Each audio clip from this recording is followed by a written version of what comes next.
zikrda yuraveraylik-da. Robbimiz aytayapti. Meni zikr qilish shunaqa ovora qilib qo'ydi bu bandami? Nimani so'rash kerakligi esdan ham chiqib qoldi. Hech narsa emas. Chunki aytib deb so'rayotganlardan ko'ra kattaroq narsani beraman deyapti. Ya'ni agar Allohning zikri, Allohning toati sizni mashg'ul qilgan bo'lsa, odamlarga xizmat qilish, haloyiqqa foydam tegsin degan narsa sizni band qilib qo'ygan bo'lsa, Alloh aytayaptiki, ey banda, sen meni rozi qilishing bilan ovora bo'l. Bandalarimning xizmati bilan ovora bo'l. Sen so'ragandan ziyodasini beraman.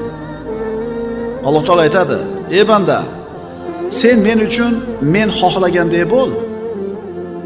Men sen xohlagan ishlarda sen aytgandek bo'laman."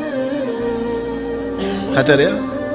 Ey odam bolasi, sen men uchun men xohlaganimdek bo'lgin, men sen uchun sen xohlagandek bo'laman.